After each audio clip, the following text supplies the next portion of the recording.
History is often portrayed as a grand, sweeping tale of noble leaders, epic battles, and civilization-defining moments.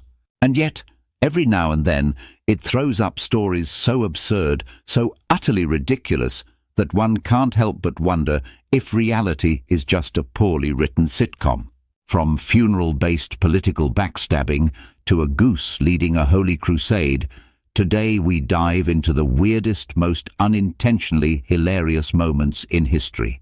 Let's begin with a funeral, because nothing screams comedy quite like a man's death being used as a political power move. Stalin versus Trotsky, the world's pettiest power grab. It is the year 1924. Vladimir Lenin, the father of the Soviet Union, has just kicked the proverbial bucket.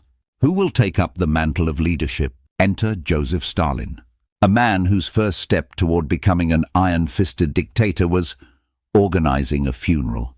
Now one might assume that a funeral is a fairly straightforward affair. Some speeches, a coffin, a few dramatically weeping mourners. But Stalin, being Stalin, saw an opportunity. You see, Lenin had another potential successor, Leon Trotsky, a man who was, by all accounts, smart, charismatic, and, most importantly, alive. Stalin needed to make him look bad. So what does our mustachioed villain do? He tells Trotsky the wrong funeral date. Trotsky, off somewhere in the south recovering from illness, trusts Stalin's information and doesn't show up. The Soviet public, who, let's be honest, didn't exactly have access to independent fact-checkers, conclude that Trotsky just couldn't be bothered to attend Lenin's send-off. Cue Stalin stepping forward, placing a metaphorical hand on the grieving nation's shoulder and saying, "Don't worry, comrades, I'll take it from here." And thus began one of the most brutal reigns in modern history, all thanks to the Soviet equivalent of ghosting someone on a wedding invite. Violet Jessup, the woman who couldn't sing. Speaking of terrible luck, let's talk about Violet Jessup, a woman whose entire existence seemed to be an elaborate dare to the ocean. Violet worked as an ocean liner stewardess in the early 20th century, which, under normal circumstances, is a respectable career. However, Violet's career was not normal. Her journey through life reads less like a biography and more like the plot of Final Destination, Nautical Edition. In 1910, she was on board the RMS Olympic when it collided with a British warship, the HMS Hawke. Miraculously, the Olympic didn't sink, and Violet walked away unharmed. In 1912, she was on board the Titanic. You know, that Titanic, the one Titanic. It struck an iceberg, sank, and Violet survived again, rowing herself to safety in a lifeboat. In 1916, because apparently she had learned nothing, Violet boarded the Britannic, the Titanic's sister ship, now converted into a hospital vessel for World War I. 3. It struck a mine and sank. She survived again. At this point, one has to ask, was Violet the luckiest or the unluckiest woman in history? On one hand, she escaped 3 disasters. On the other, she was in 3 disasters. At any rate, she eventually retired without incident, dying at the ripe age of 84, presumably in a house nowhere near water. Fanta, the soda born out of sanctions. Now, let's talk about Fanta. Yes, the bright, bubbly orange drink that probably dyed your tongue as a kid has a rather questionable origin story. During World War II, the United States banned exports to Nazi Germany, which meant that Coca-Cola Germany had a bit of a problem. No Coca-Cola syrup. Faced with a lack of ingredients and a severe shortage of good PR options, the head of Coca-Cola Germany, Max Keith, did what any good businessman would do.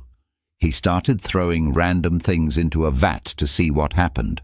The result? A mix of leftover fruit scraps, whey, and whatever else was lying around, creating a new beverage. But what to name it? Keith, in his infinite wisdom, told his team to use their imagination. One employee, perhaps feeling that creativity had a strict character limit, blurted out, "Fanta," short for fantasy, the German word for imagination. And thus, out of necessity, Fanta was born. So next time you sip on an ice-cold Fanta, just remember, it exists because of World War II and a serious supply chain issue. The pig that almost started a war. Let's talk about the San Juan Island Pig War, an international dispute between the United States and the British Empire that was entirely caused by a pig. The year? 1859. The place? San Juan Islands, between British Canada and the US. One fine day, an American farmer, Lyman Cutler, found a pig munching on his potatoes. Not a big deal, except that it wasn't his pig. It belonged to an Irish farmer working for the Hudson's Bay Company. Naturally, the most reasonable thing to do was shoot the pig.